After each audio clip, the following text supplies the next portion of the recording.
আজকে ফিলিস্তিনের মুসলমান তাদের কাছে 5 ওয়াক্ত নামাজ নয়, আমরা যে সারাদিন 5 বার নামাজ পড়ি তারা 5 বার না, তারা দিনে 10 বার নামাজ পড়ে। কবার? 10 বার। কেন? 5 বার আল্লাহর হুকুম ফরজ আদায় করে, আর 5 বার ফরজে কিফায়া জানাজার নামাজ, প্রতি নামাজের সাথে জানাজার নামাজ হয়। আমাদের তো দিন শেষে মাথা গোজার মতো একটা জায়গা আছে, কিন্তু তাদের দিন শেষে মাথা গোজার মতো কোনো ঠাঁই নাই। আমাদের তো আল্লাহর ঘর, সুন্দর মসজিদে নামাজ পড়ার মতো জায়গা আছে। তাদের আল্লাহর ঘরগুলো আর পৃথিবীর বুকে তাদের কোনো অস্তিত্ব নাই। ঘরগুলো সব মেসমার করে দেওয়া হয়েছে। তাদের চিকিৎসার জন্যে তাদের কোনো ব্যান্ডেজ ঔষধের বন্দোবস্ত নাই। তারা অসুস্থ হলে, আহত হলে মায়ের কাপড়ের ছেঁড়া আঁচল এবং গাছপাতা দিয়ে রস বানিয়ে ওই আহত জায়গাগুলোই তাদের ব্যান্ডেজ করা। এই কঠিন অবস্থাতে তাদের খাদ্যের সামনে, তাদের সামনে কোনো খাদ্য নাই, পানি পান করার সময় কোনো পানি নাই। এমনভাবে আমার একদল মুমিন ভাই বোন দিন কাটায়। কারা এদের উপরে অত্যাচার করে? এরা অন্য কেউ না, ওই যুগে যুগে যাদেরকে আমার আল্লাহ বারবার আমাদের চরম শত্রু হিসাবে চিহ্নিত করেছে, ওই ইহুদি ইসরায়েল জাতি আমার একদল মুমিন ভাইদেরকে হত্যা করছে। আপনি বলবেন হুজুর কি বলতে চান? আমি বলতে চাইছি শত্রুটাকে একটু চিনে নি। এরাই তো মারছে, এতে কোনো সন্দেহ আছে? এখন কি করছি আমরা? এমনি তো এ নিয়ে আলোচনা করার লোক নেই, আর যদি একটু হয় ট্রিং করে আঙুলটা তুলে বলবে ওই আরব বিশ্বদের দোষ, একটা মুসলমান দেশ কিছুই করে না। আঙুল কার দিকে তুলছে? এই আঙুল তোলা লোকগুলো খুব একটা ভালো হয় না, এরা পরচর্চাকারী, এরা গীবতকারী। অন্যের দিকে আঙুল তুললে 3টা আঙুল নিজের দিকে থাকে। কটা আঙুল? অন্যর দিকে একটা তুললে কটা নিজের দিকে? 3টে নিজের দিকে। তাই তো আরব বিশ্ব খুব খারাপ, আমি তো খুব ভালো মনে হচ্ছে। ভাই বাবজি আমার, ব্যথা নেন না, কষ্ট নেন, একটু বোঝার চেষ্টা করেন। আপনি হাত তুলছেন আরব বিশ্বের দিকে, দুবাইয়ের দিকে, কুয়েতের দিকে, ইরানের দিকে, ইরাকের দিকে, বিভিন্ন পাকিস্তান, বাংলাদেশ, ইসলামিক কান্ট্রির দিকে। ওদিকে আপনার আঙুল তুলতে হবে না, আপনি নিজের দিকে তুলে দেখেন না যে আজ আমার পুরো জন্ম, আমি যদি আমার সমাজে এমন কোনো ব্যক্তিকে দেখতে পাই যে আমার আব্বাজানকে মার্ডার করেছে, আমার আব্বাকে হত্যা করেছে, মার্ডার করেছে, তালপুকুর বাজারে এমন মার্ডারকারী ব্যক্তি কোনো দোকান খুলেছে, ওই দোকানে কি আপনি কোনোদিন মাল খরিদ্দার, কোনোদিন ওই দোকানের কোনো মাল ক্রয় করার জন্য, খরিদ করার জন্য যাবেন? যাবেন ভাই? না। শুধু যাবেন না নয়, আপনার রিলেটিভ যারা, আপনার ঘনিষ্ঠ যারা, আত্মীয় স্বজন যারা, পাড়া প্রতিবেশীদেরকেও বলবেন ওই দোকানটায় যেন যাবে না। কেন? আমার আব্বার মার্ডারকারী, আমার আব্বার হত্যাকারী, ওর দোকানে যাওয়া মানে ওকে আরো সাহায্য করা। ঠিক, বাপের রক্ত আপনার মধ্যে আছে, কলিজায় জ্বালা আছে, আব্বার হত্যাকারীকে সাহায্য করা যায় না। ও ভাই বাবজি আমার, বাপের হত্যাকারীকে যদি সাহায্য না করা যায়, আমার ইমানদার ভাই বোনের হত্যাকারীকে কি সাহায্য করা যাবে? ইমানদার মুসলমানের হত্যাকারীকে কি সাহায্য করা যাবে? আজকে একটু মাথা তুলে, যদি চোখগুলো ভালো থাকে, হৃদয় আত্মা যদি আপনার স্বচ্ছ থাকে, একটু চতুর্দিকে মাথা ঘুরে দেখেন, আমার ঘরের মুসলমান নওজোয়ান যুবকগুলো, ওরা কিন্তু এখন কেউ আল্লাহর দোকানের কাস্টমার না, ওরা সব ইহুদি খ্রিস্টানদের দোকানের কাস্টমার। কোন নওজোয়ান বন্ধু আছে আমার জানা নাই, কোন ঘরের যুবক সন্তান আছে আমার জানা নাই, ওদের হাতে এখন বিরাট বড় বড় ফোন, এবং সেই ফোনের মধ্যে সর্বদাই তারা অনলাইন গেমে তারা মত্ত। কি খেলছে? Online game. অনলাইন গেম আবিষ্কার কারা করেছে? ইসরায়েল। এই তো অনলাইন গেম আবিষ্কারক হচ্ছে ইসরায়েল। আচ্ছা, আমার ঘরের ও হুজুর কেবলা বলেন, পীর কেবলা বলেন, ইমাম কেবলা বলেন, যত কেবলা সব লাগিয়ে দেন, নামের আগে অনেক কিছু লাগানো হচ্ছে এখন, তো লাগিয়ে টাগিয়ে দিয়ে ওর বাড়ি একটু চেকিং করে আসে। হুজুর কেবলা, পীর কেবলা, মুজাদ্দিদ কেবলা, সব কেবলাদের বাড়ির বাচ্চারা 1 বছর 1.5 বছরের বাচ্চা কার্টুন ছাড়া খাদ্য খায় না। কি খায় না? কোনো খাদ্য পেটে যাবে না, কার্টুন মোবাইল দেখাতে হবে তারপরে খাবে। ভাই বাবজি আমার, এই কার্টুন কার আবিষ্কার করলো? কার আবিষ্কার করলো? কেন করলো? হ্যাঁ হ্যাঁ, এর পিছনে বিরাট একটা ষড়যন্ত্র আছে ইহুদিদের। কেন আমরা অত হাদিস গবেষণা করি না যতটা গবেষণা ওই বিশ্বনবীর দুশমান ইসলামের শত্রু ইহুদিরা যতটা গবেষণা করে, খ্রিস্টানরা গবেষণা করে। বিশ্বনবীর মধুর জবানের হাদিস আমার রাসূল করিম সাল্লাল্লাহু আলাইহি ওয়াসাল্লাম বললেন, নি'মাতানি মাগবুনুন ফীহিমা কাসীরুম মিনান নাস, আস-সিহহাতু ওয়াল ফারাগ। বিরাট বড় আল্লাহর দুটো নিয়ামত আছে, ওই নিয়ামতগুলো অধিকাংশ মানুষ গুরুত্ব দেয় না, অধিকাংশ মানুষ ওই নিয়ামত নিয়ে ভাবতে সময় পায় না। সাহাবারা বললেন, ইয়া রাসূলুল্লাহ, ইয়া হাবিবাল্লাহ, ওই নিয়ামত দুটো কি নিয়ামত? আমার রাসূল নম্বর 1 বললেন সুস্থ থাকা, আল্লাহর বিরাট বড় নিয়ামত, ধরে বলা যাবে না। নাম্বার 2 আল ফারাগ, অবসর সময় পাওয়া, খালি সময় পাওয়া। এই অবসর সময় পাওয়াটা এটা আল্লাহর বড় নিয়ামত, জোরে বলা যাবে না। কেন? এই দুটো শব্দের অন্য হাদিসে ব্যাখ্যা এসেছে, সুস্থ অবস্থায় কোনো মানুষ যদি ভালো কাজের পাবন্দি করতে পারে, রেগুলার সেই ভালো কাজ করতে পারে, অসুস্থ হয়ে গেলে যখন সে পারে না, ওই সুস্থ অবস্থায় যে কাজগুলো করতো অসুস্থ অবস্থায় তার আমল নামায় ওই নেকিগুলো লিখে দেওয়া হয়, যেটা বলা যাবে।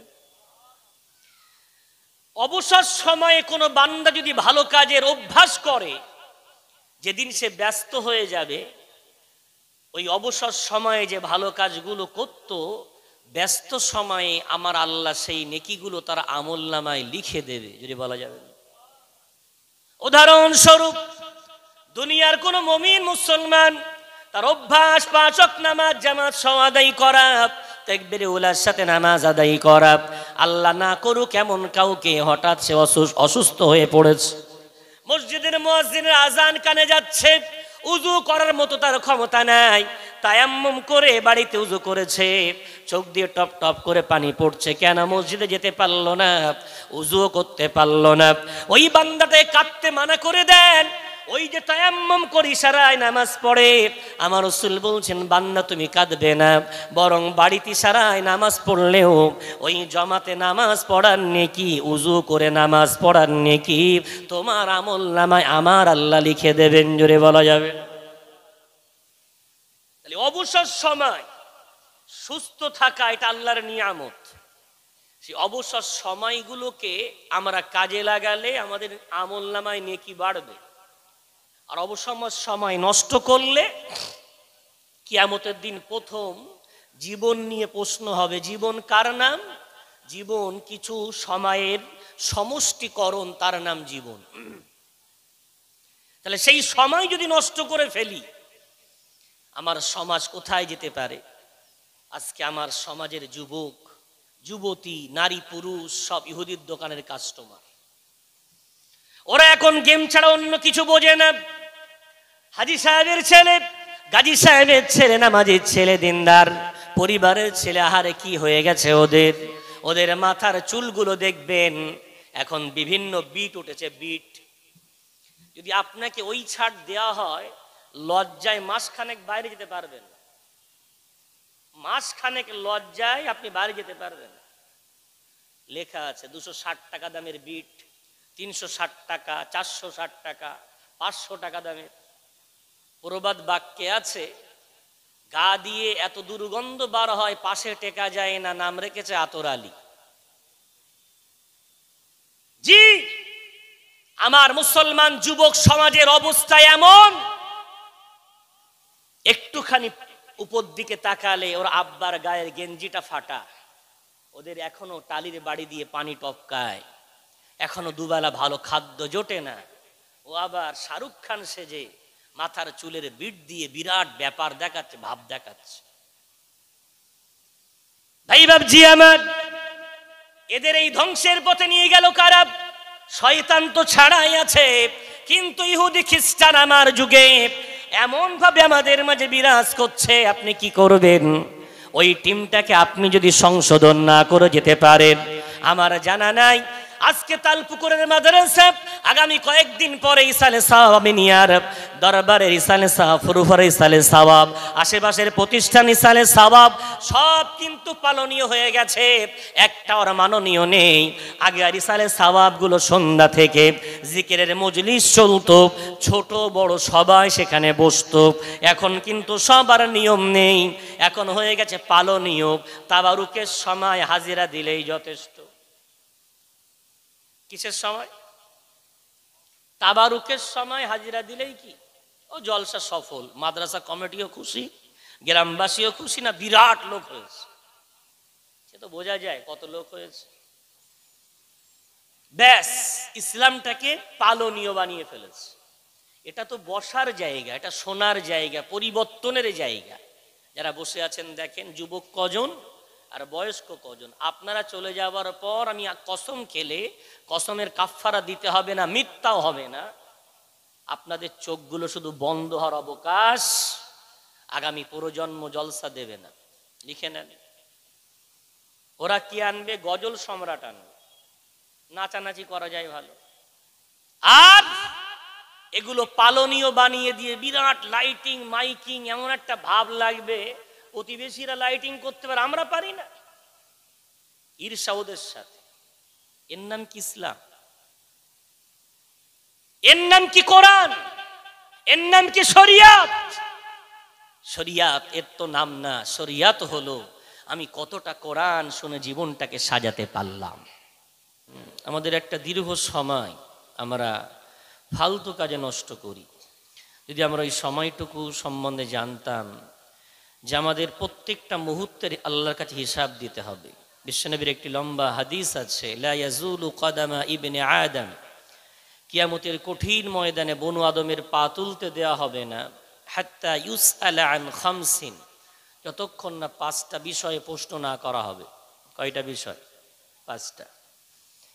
বিশ্বনবী হাবিবুল্লাহ জনাবে মুহাম্মদুর রাসূলুল্লাহ সাল্লাল্লাহু আলাইহি ওয়াসাল্লাম তার মধ্যে প্রথম নাম্বার বলেন, আন হায়াতিহি ফিমা আফনা।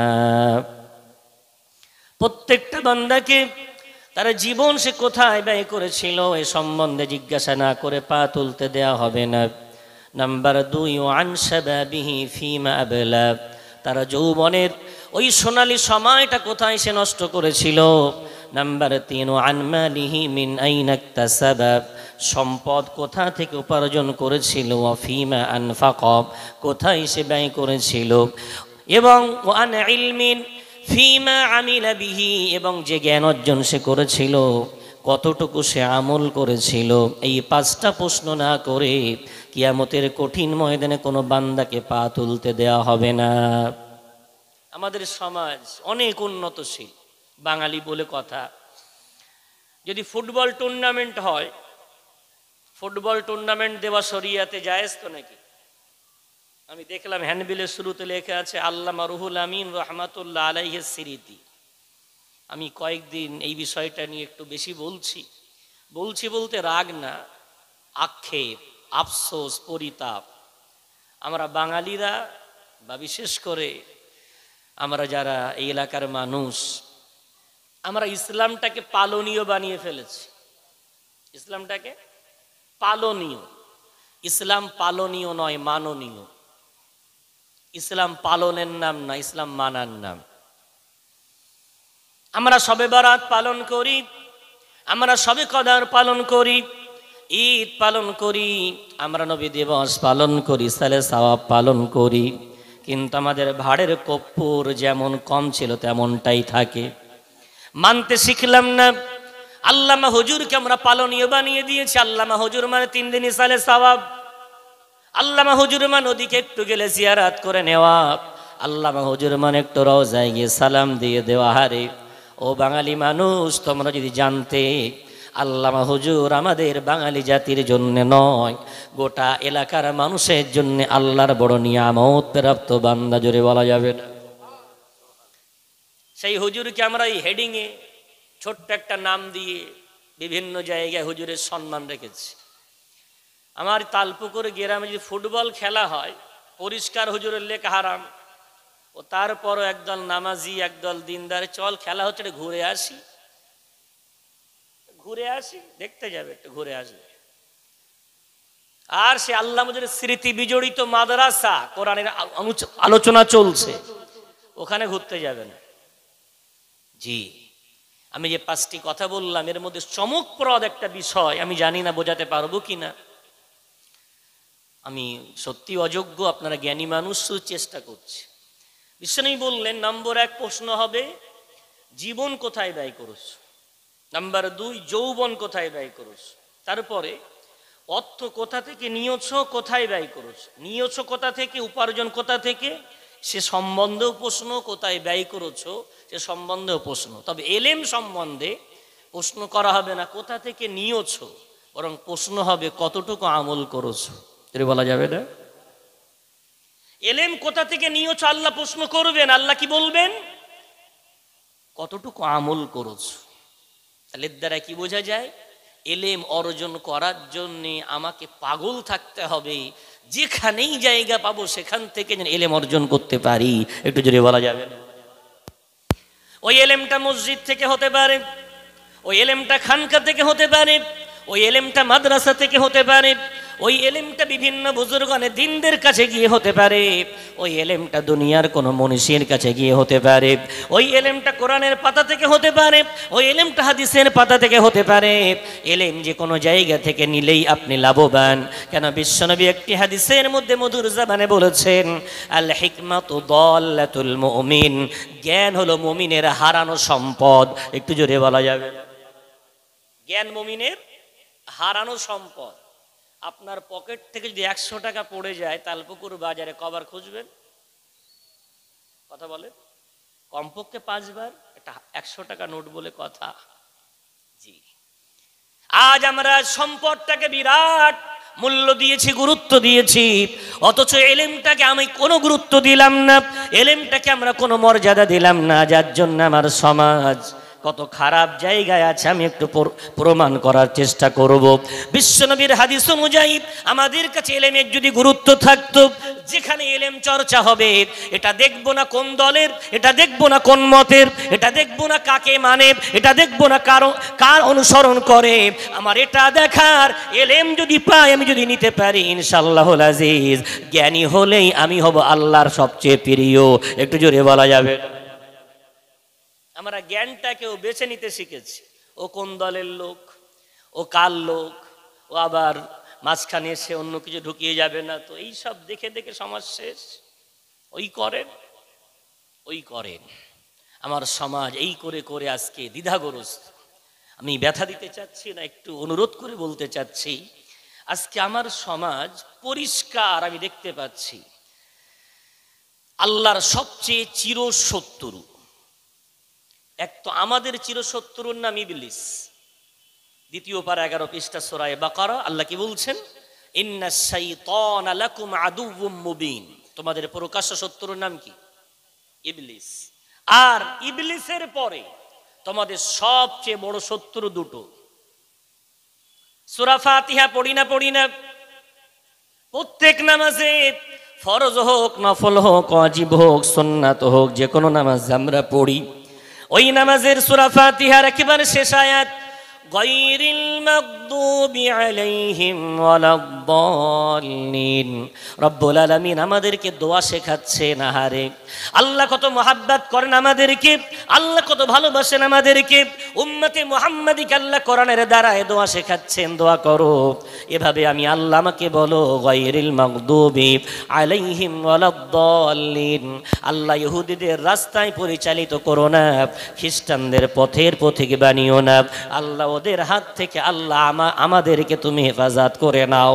জোরে বলা যাবে না আল্লাহুম্মা আমিন? তাহলে নামাজে সূরা ফাতিহা পড়া ওয়াজিব। সেই সূরা ফাতিহার মধ্যে এই অংশ যুক্ত করা মানে এটার গুরুত্ব আছে না গুরুত্ব নেই? কথা বলেন। গুরুত্ব আছে।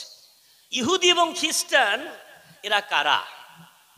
এদের সম্বন্ধে রব্বুল আলামিন পারা নম্বর 1 পৃষ্ঠা নম্বর 18 সূরার নাম সূরা বাকারার মধ্যে আল্লাহ বলেন, ওয়ালান তারদা আনকাল ইয়াহুদ ওয়ালান নাসারা হাত্তা তাত্তাবিআ মিল্লাতাহুম। আমি আল্লাহ তোমাদেরকে সতর্ক করে দিলাম, ও নবী মুহাম্মদ, আমি আল্লাহ তোমাকে সতর্ক করে জানিয়ে দিলাম, ওয়ালান তারদা আনকাল ইয়াহুদ ওয়ালান নাসারা, ও নবী মুহাম্মদ, তোমার উপর ইহুদি এবং খ্রিস্টান কোনোদিন রাজি হবে না, খুশি হবে না, ততদিন পর্যন্ত তোমাকে মানবে না।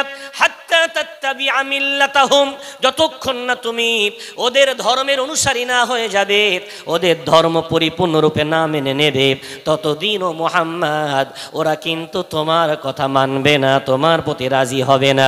বিশ্বনবীর দ্বারা আমার আল্লাহ গোটা উম্মতে মুহাম্মাদীকে সতর্ক করতে চাইলেন, ইহুদি খ্রিস্টান কোনোদিন রাজি হবে না যতক্ষণ না তোমরা তাদের পূর্ণরূপ অনুসরণ না করবে।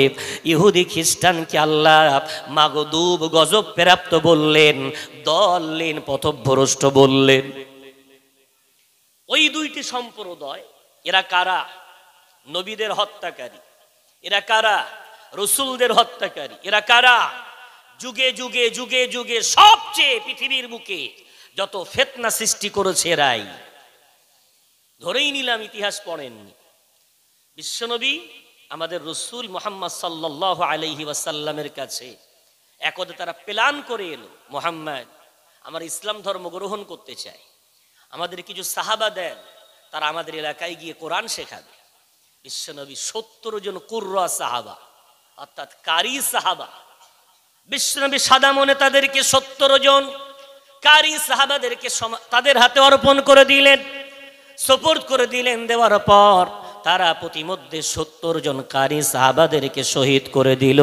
বিশ্বনবী এত মর্মাহত হলেন, এক সপ্তাহ আমার রাসূল মনটা খারাপ করেছিলেন, আর লাগাতার 1 মাস ধরে কুনুতে নাজিলা ওদের বিরুদ্ধে আমার রাসূল নিজে বদদুয়া করেছিলেন।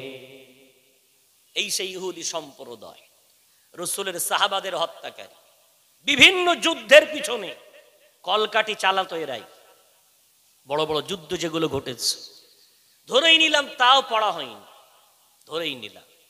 কিন্তু এখন আপডেট, বর্তমান সময়ে এমন কোনো চায়ের দোকান নেই, এমন কোনো নিউজ চ্যানেল নেই, এমন কোনো মোবাইলে নেই যেখানে খবর নেই আমার ফুলের মতো ফিলিস্তিনের আমার একদল ইমানদার ভাই বোন তাদেরকে কারা মারছে।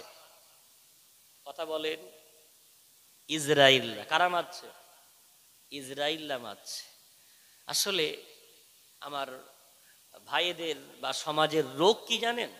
এরা রাজনীতির খবর নিয়ে বিরাট মাতামাতি করে, ইমানদারের কি হয়ে গেল নিয়ে ভাবার সময় কই। চায়ের দোকানে মূর্খ মানুষটা প্রথমে এসে বলে, দেখ তো আজকের খবরটা দেখ, যত মিথ্যা খবর তাই নিয়ে বিরাট মাথা ব্যথা। কিন্তু আমাদের বন্ধুদেরকে আমরা চিনতে পারলাম না। রব্বুল আলামিন পারা নাম্বার 26 পৃষ্ঠা নাম্বার 15 সূরার নাম সূরা হুজুরাতের মধ্যে আল্লাহ বলেন, ইন্নামাল মুমিনুনা ইখওয়াতুন, ও দুনিয়ার বান্দা বান্দিরা, আমি আল্লাহ গোটা ঈমানদারদেরকে একে অপরের ভাই বোন বানিয়ে দিলাম। জোরে বলা যাবে না? বিশ্বনবী বুখারী শরীফের হাদিসের মধ্যে বলছেন, মাসালুল মুমিনিনা কাল বুনিয়ান, ইমানদার একে অপরের সঙ্গে তাদের এমন সাদৃশ্যতা, এমন তাদের মিল, যেমন একটা বিল্ডিং বানাতে গেলে একটা ইটের উপরে আর একটা ইট মিলিয়ে যেমন একে অপরের সঙ্গে সম্পৃক্ত থাকে, গোটা পৃথিবীর ইমানদার ঠিক এমনভাবে একে অপরের সাথে মিলে আছে। জোরে বলা যাবে না? গোটা পৃথিবীর মুমিন মুসলমান সে যেখানেই থাক, আমাকে দেখতে হবে তার মধ্যে ঈমান আছে নাকি, ইসলাম আছে নাকি। যদি থাকে আমার ভাই, হতে পারে মাযহাব আলাদা, হতে পারে মাসলাক আলাদা, হতে পারে অন্য ইমামের সে অনুসারী, কিন্তু আমার ইমানই ভাই। এটা বলবেন না সুবহানাল্লাহ? কিন্তু ভাই বাবজি আমার, আমাদের সংকীর্ণ বেরেন, আমাদের মনের মধ্যে এত সংকীর্ণতা ছেয়ে গেছে, আমরা কি করি? নিজের ইমানদার ভাইটাকে ভুলে যাই। আর যার কারণে আজকে ফিলিস্তিনের এই করুণ দশা,